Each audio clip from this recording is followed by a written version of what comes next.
गण गणपते नमः। बोलिए धन्वंतरी भगवान की जय, कुबेर देवता की जय।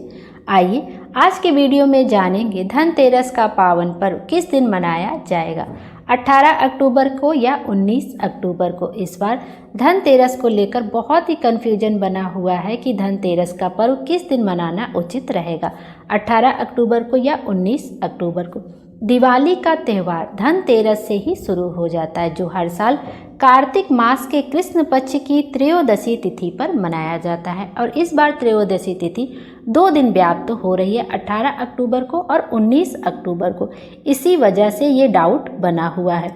भगवान धन्वंतरी, माता लक्ष्मी और कुबेर देवता की पूजा इस दिन की जाती है।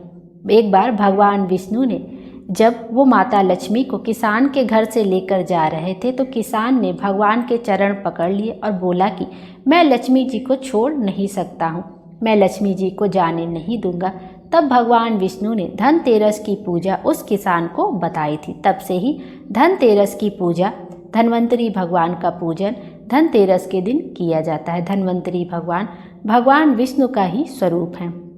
जिस घर में धन्वंतरी का पूजन होता है, भगवान विष्णु का पूजन होता है, उस घर से लक्ष्मी कभी नहीं रूठती हैं। भले ही लक्ष्मी भगवान विष्णु के साथ बैकुंठ चली जाती हैं, लेकिन उनका एक अंश हमेशा उस घर में विद्यमान रहता है।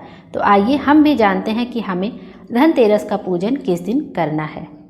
18 अक्टूबर शनिवार के दिन त्रयोदशी तिथि का आरंभ दोपहर में 12:20 से होगा।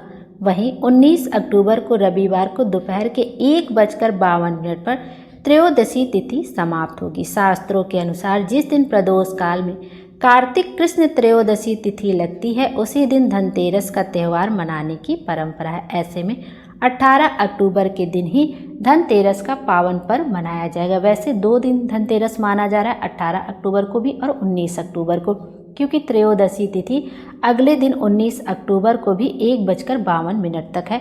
तो आप प्रदोष काल में जो धन्वंतरी भगवान की पूजा की जाती है, वो आप प्रदोष काल में करेंगे 18 अक्टूबर को ही। खरीदारी आप 2 दिन कर सकते हैं, 18 तारीख को भी और 19 तारीख को 1:52 से पहले तक भी आप खरीदारी कर सकते हैं। आइए अब पूजा का शुभ मुहूर्त देख लेते हैं, साथ ही साथ खरीदारी का भी शुभ मुहूर्त जानेंगे।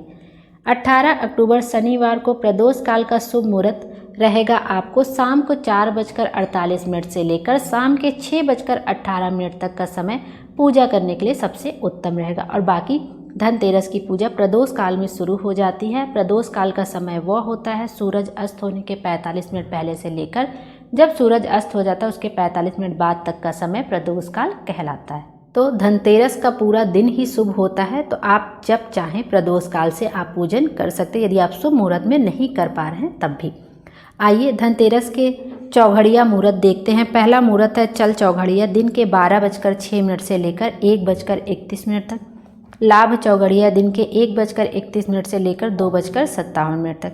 अमृत चौघड़िया दिन के 2:57 से लेकर 4:22 तक। शाम का चौघड़िया है लाभ चौघड़िया, शाम के 5:48 से लेकर 7:23 तक। शुभ चौघड़िया है रात के 8:58 से लेकर 10:33 तक। चल चौघड़िया है रात्रि में 12:04 से लेकर मध्य रात्रि में 1:39 तक। 19 अक्टूबर धनतेरस का जो शुभ मुहूर्त है वो चल चौघड़िया है सुबह के 7:49 से लेकर 9:15 तक। फिर लाभ चौघड़िया है सुबह के 9:15 से लेकर 10:40 तक। अमृत चौघड़िया है सुबह के 10:40 से लेकर दिन के 12:06 तक। फिर शुभ चौघड़िया है दोपहर के 1:31 से लेकर 1:52 तक। और आपका ये जो खरीदारी का शुभ मुहूर्त है वो 18 तारीख से ही आपका शुरू हो जाएगा, जब से त्रयोदशी लग रही है। और जब तक त्रयोदशी रहेगी तब तक आप जो है खरीदारी कर सकते हैं। सारा दिन ही शुभ होता है। धनतेरस का त्रयोदशी प्रदोष का दिन ही शुभ माना जाता है। आइए अब वैसे जान लेते हैं कि खरीदारी का शुभ मुहूर्त कब से कब तक रहेगा। पहला मुहूर्त है आपका दोपहर में 12:01 से लेकर दोपहर में 12:48 तक। उसके बाद दूसरा मुहूर्त दोपहर में 1:51 से लेकर दोपहर में 3:18 तक। और तीसरा मुहूर्त उसके बाद शाम को 6:11 से लेकर आपका 8:41 तक रहेगा। ये आपकी खरीदारी के शुभ मुहूर्त हैं। और अगले दिन 19 अक्टूबर को 1:52 से पहले तक भी आप खरीदारी कर सकते हैं। और धनतेरस के दिन यम का दीपक जरूर निकालना चाहिए। यम का दीपक शाम के समय निकाला जाता है। शाम के समय 7 बजे से लेकर आप 10 बजे तक कभी भी यम का दीपक निकाल सकते हैं। और यह चौमुखी दीपक होता है और सरसों के तेल से ही यह दीपक निकाला जाता है और 4 मुखी दीपक यह जलाया जाता है और हमेशा पुराने दीपक का ही उपयोग किया जाता है। इस दीपक को घर के बाहर रखा जाता है और दक्षिण दिशा की ओर अपना मुख करके इस दीपक को रखा जाता है। यह यम का दीपक इसलिए जलाया जाता है अकाल मृत्यु से बचने के लिए और उनकी सभी विघ्न बाधाओं को अपने घर से दूर करने के लिए यमराज जी का नाम लेकर यह यम का दीपक रखा जाता है। घर के बाहर दक्षिण दिशा की ओर यह दीपक रखा जाता है। ये चौमुखी दीपक होता है तो आप अपना जो फेस है वो दक्षिण दिशा की ओर करके इस दीपक को रख सकते हैं। आइए और जान लेते हैं कि इसका नियम क्या क्या होता है यम का दीपक रखने का। कि इसको घर के कोई बड़े सदस्य इस दीपक को जलाते हैं, चाहे कोई पुरुष या स्त्री, घर के बड़े सदस्य को ही जलाना रहता है। और जब घर के सभी सदस्य घर के अंदर आ जाएं, कोशिश करें तभी यह दीपक जलाना चाहिए। या फिर वो जो सदस्य बाहर है वो अंदर ही उस दिन नहीं आना है उनको, तो आप अब दीपक जला सकते हैं। लेकिन कोशिश करिए कि घर के सदस्य सभी साथ में रहें जब आप इस दीपक को जलाएं। ज़्यादातर 10-11 बजे के बाद ही 10-11 बजे तक ही यह दीपक जलाया जाता है, क्योंकि ज़्यादा लोग की नज़रें दीपक पे ना पड़े। और मिट्टी का दीपक ले लें या आटे का दीपक ले लें। मिट्टी का दीपक हो तो पुराना दीपक ही लेना चाहिए। उसमें 2 लंबी बातें लगानी होती है और सरसों का तेल भरना होता है। और इस तरह तेल भरिए कि वो रात भर अच्छे से जल जाए, सुबह बहुत देर तक ना जले, भोर तक। इस तरह से दीपक, फिर घर के अंदर इस दीपक को जलाया जाता है। पहले उसकी पूजा अर्चना की जाती है। किसी एक साफ जगह को आप स्वच्छ कर लीजिए, गंगा जल छिड़क दीजिए या पानी से पूज दीजिए। फिर आप चाहे वहाँ पर रंगोली बना लीजिए या स्वास्तिक बना दीजिए। उसके ऊपर इस दीपक को रखा जाता है। या आप किसी प्लेट या पात्र में भी, जैसे अनाज गेहूं भर के या चावल रख के, उसके ऊपर भी इस दीपक को रख के पूजन कर सकते हैं। उसके बाद रोली है, चंदन है, अक्षत है, काला तिल है, फूल है, खील बतासा है, ये सबसे पूजन किया जाता है। फिर इस दीपक के अंदर आपको एक सिक्का, कौड़ी और काली तिल जरूर आपको इस दीपक के अंदर डालना होता है। काली तिल ना मिले तो सफ़ेद तिल आपको इस दीपक के अंदर डालना होता है। और सब घर के सभी सदस्यों को एक एक सिक्का लेकर इस दीपक के चारों तरफ घुमा के वहीं पास में रख दिया जाता है सिक्का को। बाद में इस सिक्के को दान कर दिया जाता है। इस सिक्के को यूज नहीं किया जाता है। यम के दीपक में जो भी चीज़ आप प्रसाद चढ़ाते हैं उसको विसर्जन कर दिया जाता है।